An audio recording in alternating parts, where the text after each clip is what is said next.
everyone, it's Margaret Manning here with 60andMe. This is the place where women who are aging beautifully come to be inspired. And we talk often about retirement, about retiring abroad. And I have two experts here today to talk about an aspect of retiring abroad that I think is really important. My guests are Susan Haskins and Dan Prescher. They happen to be married to each other, and they're sitting next to each other there, both senior editors for International Living. And together they have lived around the world in Ecuador, Panama, in Yucatan, and I think you're now in Mexico. But they've also written about many places around the world that you can consider if you want to retire abroad. And International Living has been doing this now for 40 years, so they're very well resourceful about what's possible. Now, Dan is actually been the master of ceremonies at international events in places around the world if you're trying to test out a place and experiment. And they're the authors of a very interesting book. I've been reading it myself called Live Richer, Spend Less. It's International Living's guide. It's the ultimate guide to retiring overseas. And there it is. And it's quite a small book, but it's really packed with information. And one of the things you talk about, which I wanted to sort of drill down on, is this whole thing about why we want to do this. You know, why would you want to retire overseas? And I mean, I guess the bottom line is it's a way to either escape something or move towards something. So Susan, what do you think that is behind that decision? Well, first of all, I would suggest that you always move towards something rather than consider it escape from something. You'll be much happier and things will work out far better for you. But, one of the things that we say in the book is that you really need to profile yourself and think about where you want to be. There are so many considerations and reasons that people do this. I mean, it could be, you could be financially motivated. It could be that where you're living now, you just can't afford to live on security or pension income. And there are places in the world where you can live quite comfortably for the amount of money that you may get in your retirement. Other reasons are, for better weather. Maybe you're just really tired of dealing with snow and ice. You never want to scoop those sidewalks again. So there are places where you can move where you don't have to do that. There are places where you may be able to get better access to less expensive health care, or for really, I think the number one reason to move overseas is for the adventure and to have a better life.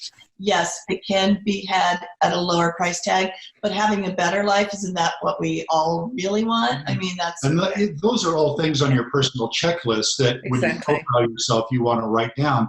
The most important thing, though, is one that's at the end of our checklist. What are you going to do when you get there? Yes. How will you spend the day? Yeah. Once you've made that move, what are you going to do to stay engaged, to be happy? Are you going to pursue the thing you've always wanted to pursue your whole life? That would be a pretty good thing to do. And you want to make sure that the place that you're going will facilitate that for you. If you want to throw pots, you don't want to go to a place where there's no clay. If you want to make sweaters, you want to go to a place where there's fine wool. And all of that stuff is available. Just a little research will tell you how to do that.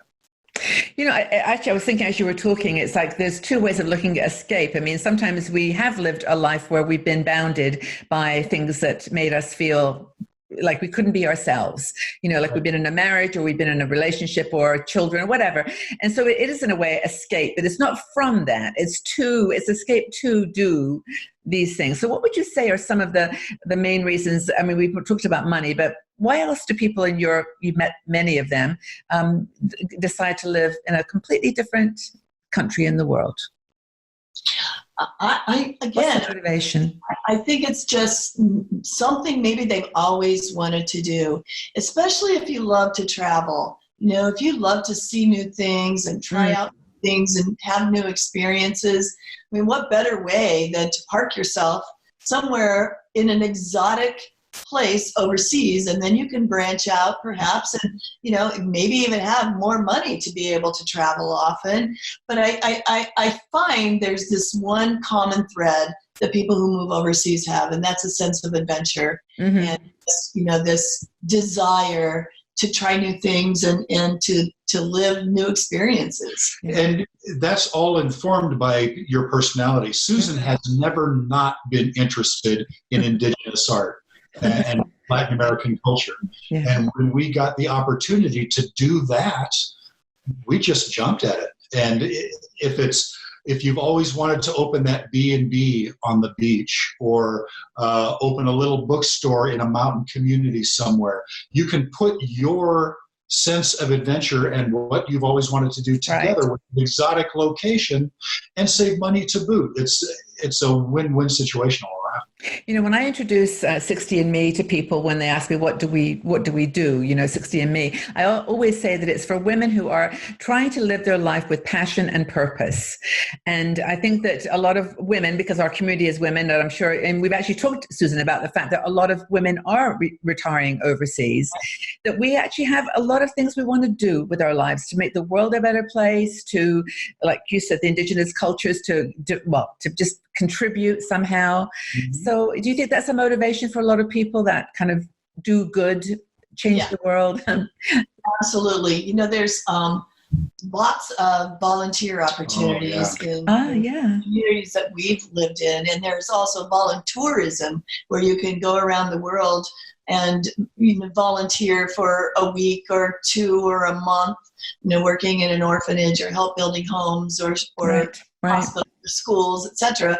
But in all of the places that we've lived, both expats and locals alike have come together to do fundraisers.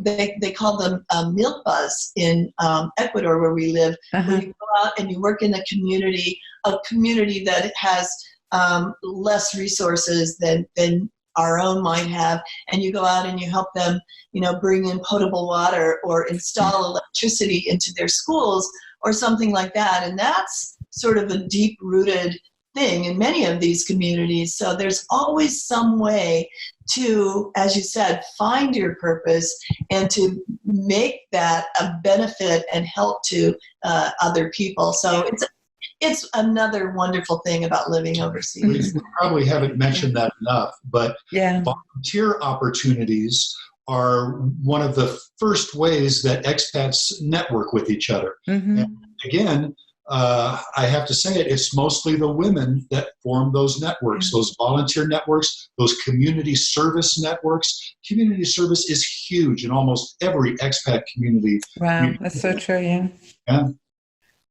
No, we really, I'm talking conversations with people in our community. It's like a number one thing that people want to do. And these women, women are, especially women, have been working all their lives, getting skills. like you mentioned the indigenous art, Susan. I could see me immediately trying to get them to sell them, start a blog or a website or find a channel for them to, so they can give their children a chance to be better educated or whatever they want to spend their money on, just empower them. But I was going to ask you though, Dan, you talked about start a cupcake business or do a bookstore, whatever. Can you tell us any fun stories of people that were like became an attorney or someone that was an accountant or whatever, and then they suddenly became a drummer or some other interesting thing? My musician friends come from all different backgrounds. Uh-huh. They've all wanted to be musicians all their life, but probably had to pay the bills. And sometimes being a musician is not that lucrative endeavor. So if you're at retirement or near retirement, you find a couple of like-minded people, you form a band and you start singing songs. You start playing in cafes for happy hours. It's a wonderful way to do it. I'm also thinking of, we know guys who worked for the military, but just always wanted to have a little burger joint. And they opened up a restaurant. Exactly. They put burgers. And it was fulfilling. It made them very happy to do. You find a niche, you fill it, and you may be able to fill it successfully, or you might have to move along to the next niche. Yeah. But do it. I have one good story I'd like to share. Uh-huh. There's a woman who, in Puerto Morelos, Mexico, which is about halfway between Cancun and Playa del Carmen, she moved there and she loved the Mayan culture, and she made friends with the local Maya women, and she opened a jungle day spa And it started just wow. a couple of palapa shacks in the jungle. I mean, a property that maybe I think she might have bought for like $5,000 or something. But all the Maya women were able to come there, and they give massages and facials, mud packs, wow. and ancient Maya massages and things that are just really cool. I mean, she started this on a shoestring, and now if you go on TripAdvisor, it is like the number one ranked thing to do when you go to this part of Mexico. Yeah. And she has given these women an opportunity to make money that they weren't able to do before, to send their kids to school. They also bring their handicrafts to the day spa where they can sell them. So she's really made a difference in people's life. And she had no idea that she was going to do this when she moved to Mexico, but That's great. It became a passion and a business at the same time. Well, this is the kind of story that I love, actually. And the people, I hope that are watching this video, if you're thinking about the fact that you've gone one direction in your life and you've been happy, to a certain degree, but you've got something inside of you. Maybe it's something you loved as a child, that you always wanted to do. Sometimes just changing the place that you're standing and going to another place can spark, the passion. And like you said, discover the passion. Yeah. Especially if you move to a culture with a more laid-back lifestyle, and you're not having to drive for the bucks all the time, where the financial pressure is off a little bit. That space opens up for you to do that. Those opportunities present themselves, space opens up, and you just move into them. Yeah.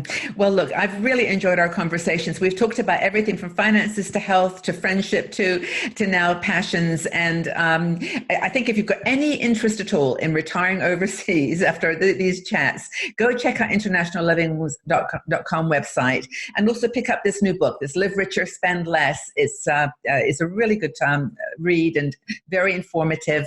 And I just would like to thank you, Dan and Susan, for your time. If you enjoyed this video, please consider supporting me on Patreon.